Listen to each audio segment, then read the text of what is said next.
নাহমাদুহু ওয়া নুসাল্লি আলা রাসূলিহিল কারীম, আম্মা বা'দ।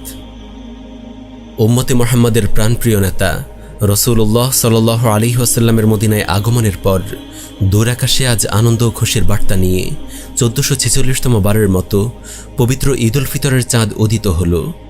কিন্তু কোথায় আজ সেই খুশি, কোথায় আজ সেই আনন্দের বার্তা? গোটা মুসলিম বিশ্ব যেই খুশিতে মেতে ওঠার কথা ছিল, একসাথে একযোগে সেই খুশির চাঁদ কি উম্মহর ভাগ্যের আকাশে উদিত হয়েছে? আজ আকাশে বাতাসে যে কেবল দুঃখের ঘন ঘটা। যে ঈদের বার্তা দিতে নীল আকাশে জলমলে বাঁকা চাঁদমামার আগমন, সেই চাঁদমামার মাঝেও হয়তো আজ ফুরফুরে উৎসবমুখর আবহাওয়ার বিরাজ করছে না। কিভাবেই বা করবে? মাজলুম উম্মাহ যে আজ চাঁদের দিকে তাকানোর আকাঙ্ক্ষাটাই হারিয়ে ফেলেছে। জমিনের বিরতিহীন আর্তনাদ যেন তাদের জন্য ঈদের চাঁদ খোঁচাটাকেই বিলাসিতা বানিয়ে দিয়েছে। উম্মাহর আকাশ যেন ছেয়ে আছে ধ্বংসস্তূপের ধুলোবালিতে। আকাশে তাকালেই নেমে আসে ভয়ানক সব মানব বিধ্বংসী গোলা।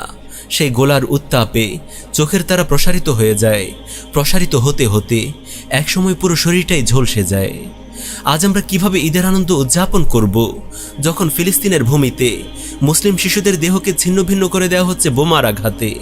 হাসপাতালের বেডেও তাদের নিথর ক্ষতবিক্ষত দেহ বর্বর ইয়াহুদীদের বারুদের আঘাতে টুকরো টুকরো খণ্ডে রূপ নিচ্ছে। আমরা কিভাবে ঈদ শপিংয়ের হালি হালি ব্যাগ হাতে নিয়ে ঘরে ফিরব, যখন ফিলিস্তিনে উম্মাহর বাবারা সন্তানের লাশের টুকরো টুকরো রক্তাক্ত অংশ ব্যাগের ভিতর জমা করতে ব্যস্ত? আমরা কিভাবে উপভোগ করব ঈদের আনন্দমুখর মুহূর্ত, যখন হিন্দুস্তানে ধর্ষিত হচ্ছে আমাদের গায়রত ও ইজ্জতের প্রতীক মা ও বোনেরা, ধ্বংস করা হচ্ছে আমাদের ইবাদতের স্থান মসজিদ, জ্বালিয়ে দেওয়া হচ্ছে ঘর বাড়ি। জয় শ্রীরামের হিন্দুত্ববাদী সন্ত্রাস থেকে রেহাই পাচ্ছে না বয়সের ভারে নুয়ে পড়া বৃদ্ধ থেকে কথা বলতে না পারা কোলের শিশুটি পর্যন্ত। আমরা কিভাবে কেবল আনন্দে মেতে থাকতে পারি, যখন উইঘুরের শিশুরা তাদের মা বাবা থেকে বিচ্ছিন্ন, সেখানকার মুসলিম নারীদের ইজ্জত লুণ্ঠিত হচ্ছে নিয়মিত, বন্দি, গুম, খুন, ধর্ষণ সহ মুসলিম জাতিসত্তা মুছে ফেলার জন্য সর্বপ্রকার অমানবিক নির্যাতন চালিয়ে যাচ্ছে কমিউনিস্ট লাল সন্ত্রাসীরা। পুরো উম্মাই যখন দুনিয়ার প্রান্তে প্রান্তে জুলুমের শিকার হচ্ছে, তখন কিভাবে আমরা ফুর্তি করি, কিভাবে উৎসবে আমাদের মন সাড়া দেয়?